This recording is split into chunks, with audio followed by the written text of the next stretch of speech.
Alright, so the point of this video is just to show you our setup of the Sling Studio, alright, and how simple it is. I've already done a lot of the work in terms of getting it all set up, and so I just want to show you step by step on how to get it up and running. So bear with me and we'll take a look. Okay, so I've already got the hub. This is the hub, and I've already got it on. And how do I know it's already up and running? Is because it's solid blue light. Solid blue light. So I just tap that button right there, and it takes a couple minutes to boot up and so forth. But you know you're ready, at least the hub is ready, if it's solid blue. Okay. Beside it is attached our hard drive. Okay, so our hard drive is attached, and I will have that attached for every service that we live stream. Okay, and that is our recording. So we can actually, not only are we live streaming, but we also, through the iPad app, there's a button that you'll push and you'll start recording as well. And what I do with that recording is I then later on that week, next day or so, I post it to our YouTube page. Okay, so first thing you'll do is turn on the hub, let it get to blue. Okay, so when it's blue, then you'll just walk over to each camera. We have a 3-camera setup. Okay, we'll go over here to the center because it's a little easier to get to. Okay, all right. So the great thing about Sling Studio is that there's no wires. All right, this is called a camera link. A camera link, and each setup has a camera link attached to the tripod. Okay, and so what we're going to do, first of all, we're going to go ahead and these cameras are pretty much similar. We're just going to open up the door.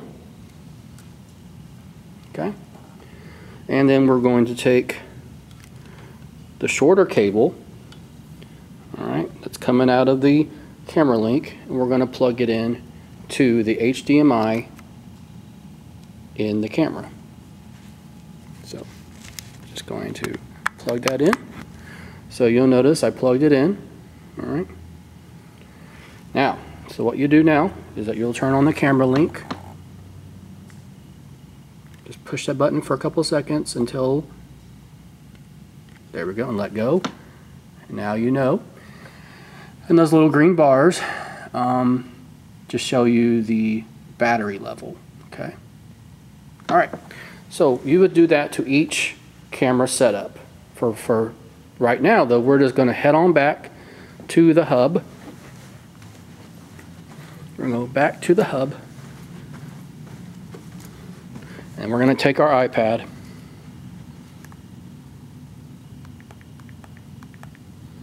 Take our iPad. We're going to go to the Sling Studio app, and we're going to hit the connect button, and then we're going to hit join. Okay, and it just takes a little bit.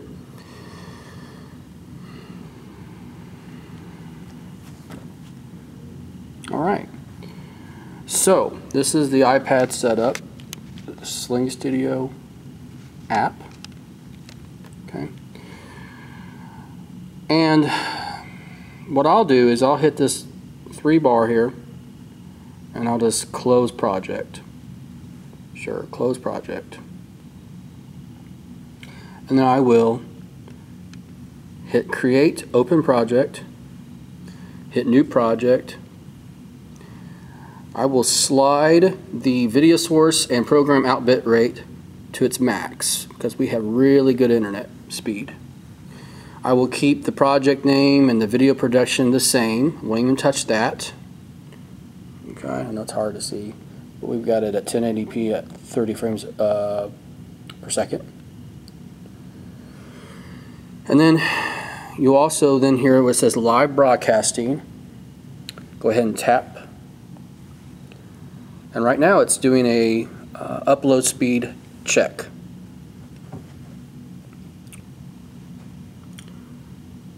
Give this just a moment. And currently it says 41.6. That's great. All right, so now before we leave this page, now we need to hit the select a destination. All right. And you see a couple options here, YouTube, Facebook. We're just going to hit Facebook. We're going to hit Buck Creek Baptist Church. Okay. Now, I'm not going to actually go through, well, let's go through that. Let's go through Buck Creek Baptist Church. You'll say Publish Now. You can go ahead and give it a title, which typically is just our date, the date of the service. If you want to do the same thing with description, that's fine too. And then you'll hit Privacy, and you need to hit Public. Okay, so you'll have a title, a description, privacy, turn to public, hit Set Destination. All right, real easy, real easy. All right, and once you do this a few times, it's so simple. You also can see that says camera connectivity good, wonderful. You see broadcast destination now has changed to that, and that's the destination that we desire. And now we hit Create. Just a couple of things that you can just hit skip for now. Okay, skip for now. No thanks. I'll do it later. All right. So this is the iPad setup, and right over here are the preview cameras. Okay, what you're actually seeing. Now remember, we only have one camera on, so that's why you're only seeing one view, one video source, one video source. But as you see, there's room for another one, and another one. So really up to 4 currently on your page. There's access to 4.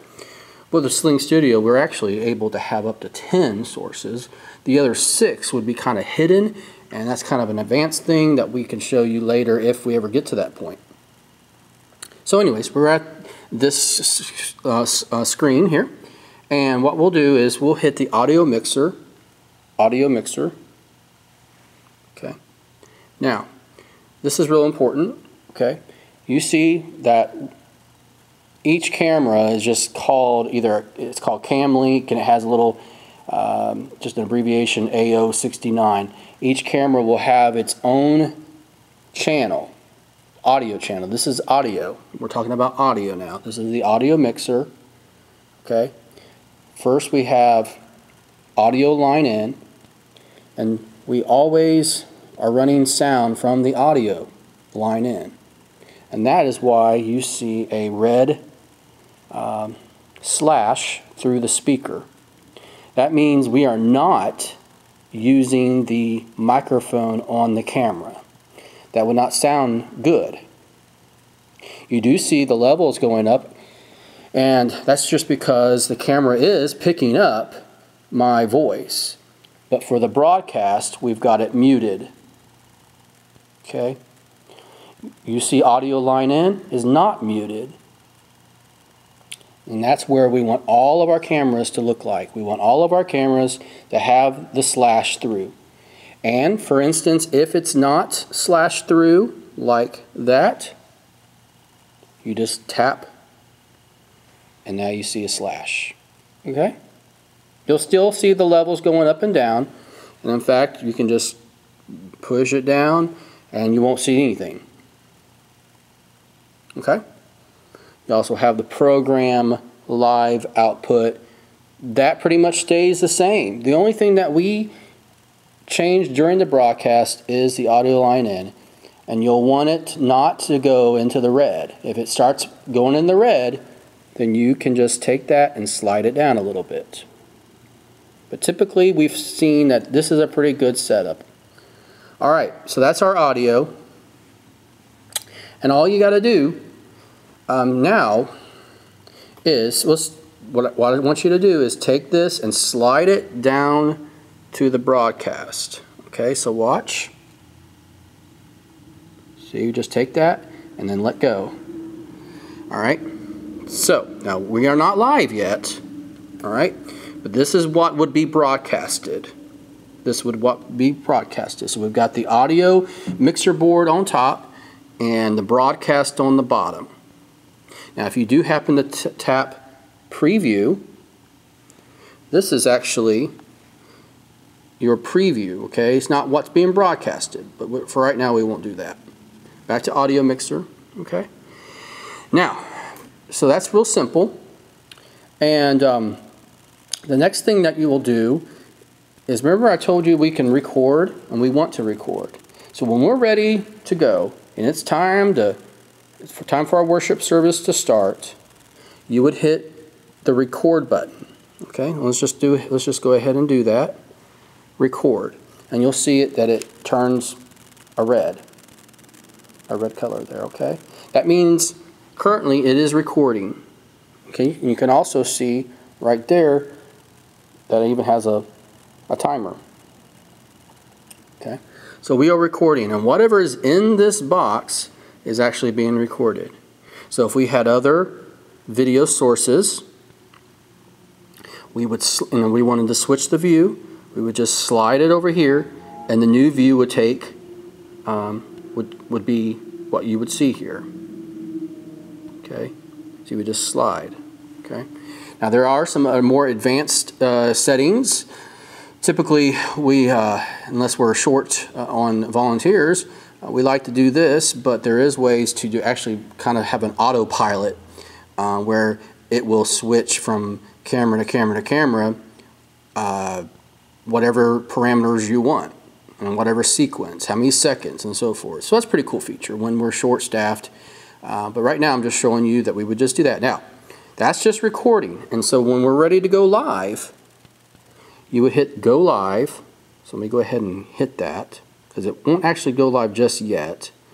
All right, it kind of gives you one more last, time to think about it, and you'll hit go live. Okay, but for right now, we're not going to, because then a lot of people will be jumping on and wondering, why are we live? Okay, but I will say I'm gonna go ahead and X out on this box. When we are live, down here in the broadcast box, it will say, like, it'll give a little Facebook logo, and it'll say live, and I believe it'll have actually how many seconds and minutes your broadcast is, and that will always stay on there no matter what view you pick. Okay, and then so we're going to go ahead now. We're going to pretend that the service is over, okay, or it's coming to a conclusion. So now we're getting ready to stop our broadcast and stop our recording as well. So what I would just do, and it's probably not a big deal which one you do first, but just make sure that we stop recording. Okay, so this is stopping recording, and it gives you confirm, stop recording. Yes, I want to stop, so I'm going to hit OK. All right. Now, if we were live, then we would have to hit the go live button again, and it'll I think it kind of give you like, are you sure you want to stop? And you confirm you do, and that's it. The broadcast is complete.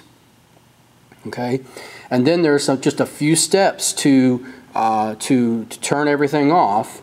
What we would do is we can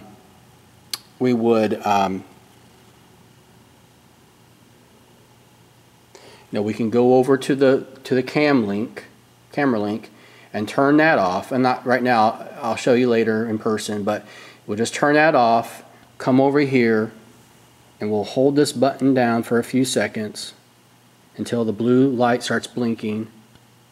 All right, and that's shutting down. Okay, that's shutting it down, and eventually it will just completely turn off. It's kind of giving you this, hey, it's finalizing the project. Your Sling Studio will shut down after saving changes, and it has, as you can tell. And what we'll do here, okay, sort of reset it and getting ready for another project. We'll just, we want to close out this app by double-clicking the home button on the app, on the iPad. Double-click, and you'll see this little box. And if you just slide it on up, that sort of closes out the app. And there you have it. Thanks.